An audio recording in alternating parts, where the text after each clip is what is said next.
Bonjour à tous et bienvenue sur les Catalans Plus Info. Tu es nouveau, abonne-toi, n'hésite pas à partager, à liker, voilà, activer la cloche de notification. La Ligue des Champions revient, ça faisait très longtemps qu'on n'avait plus entendu ce son-là. On commence par le mercato déjà. Pjanic va partir, il est sur le point de quitter le Barça, donc on va se retrouver avec un seul 6, voilà, à la personne de Busquets. Alors vous ne rêvez pas, tout comme moi, tout comme toi, mais Cristiano Ronaldo va regarder la Champions League à la télévision. Ça fait vraiment honte parce que c'est le maître de la Champions League, il faut se dire, il ne faut pas se voir de la face. Et une Champions League sans CR, c'est vraiment bon. La faute est à son équipe, il va falloir qu'il travaille. Bref, on continue encore. Alors, on ne veut plus voir les images là. Moi, particulièrement, je ne veux plus voir ça. Je m'adresse à Galtier, je ne parle même pas. Il sait de quoi je parle. Je ne veux plus voir ce genre d'image là. Que ça soit la première et la dernière fois. Voilà, donc.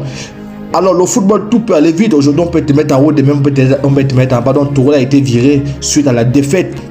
Voilà, hier, c'est vraiment dommage quand on connaît ce coach-là. Il a été viré de presque de partout. Alors, dans les colonnes de Marca, on dit que le El Campeone, donc le champion continue sa course.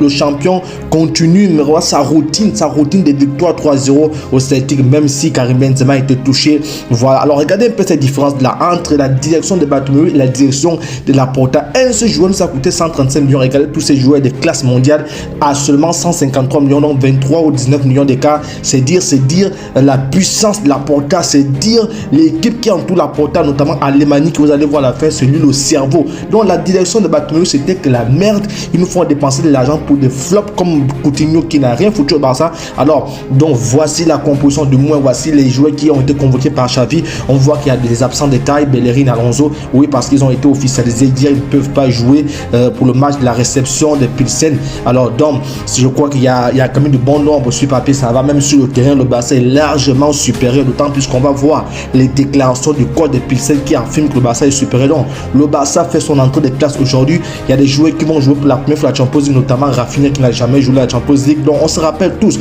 de cette image, c'est en 2015. Pour ceux qui ne se rappellent pas, la MSN était encore là. Donc, nous, on va revivre ça cette année.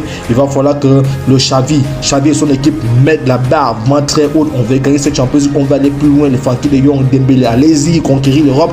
Dans les colonnes de Mundo, on parle de Empiente El Siono. Donc, le rêve est réel. Donc, ça veut dire quoi? Ça veut dire que il faut rêver. Le rêve commence ici même. Oui, c'est ici que le rêve commence. Empiente El Siono. Donc, le rêve commence là en gagnant Pilsen parce que le Barça n'a pas de temps à perdre. Il faut écraser. Il faut envoyer un message fort à l'Europe. Oui. Il faut dire que nous sommes présents, oui. C'est pas Sport qui dira le contraire. Sport va parler de Sonia. Donc, c'est-à-dire qu'il faut rêver. Moi, je rêve à une victoire. Je rêve plus que ça parce qu'il faut se qualifier, d'autant plus que les deux titans vont se battre de l'autre côté, même si on sait tous que ça fait 18 ans jour pour jour, n'est-ce pas, que le Bayern n'a plus perdu un match un match d'entrée. 18 ans, 18 victoires. Donc, voici les déclarations du coach de Pilsen qui affirme que le Barça est favori. Donc, il n'ignore pas qu'il y a dans le même groupe, il y a l'Inter de Milan, il y a le Bayern, mais il sait que le Barça est favori parce que ce Barça-là, ça dégaine. Ce Barça, quand ça appuie sur l'accélérateur, on fait très très mal. Voici les chiffres du Bayern.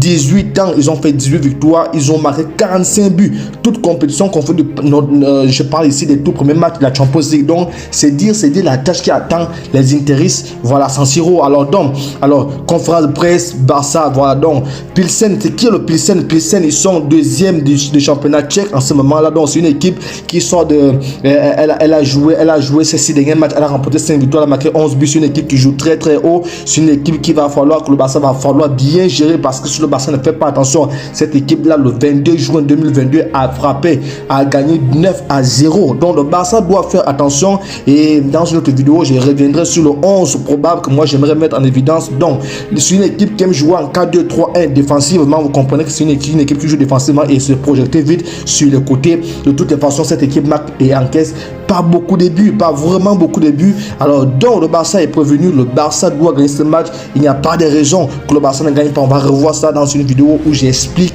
mon 11 parce que ce match est crucial. Il va falloir donner la dose, il va falloir les crucifier une fois, il va falloir envoyer un message fort parce que le second match c'est contre le Bayern. Pendant que les deux là vont se cogner les têtes, si seulement l'Inter pouvait gagner le Bayern serait déjà sous pression lorsqu'on ira chez eux. Voilà, Allianz Arena. Sur ça, abonne-toi, on se dit à plus, ciao.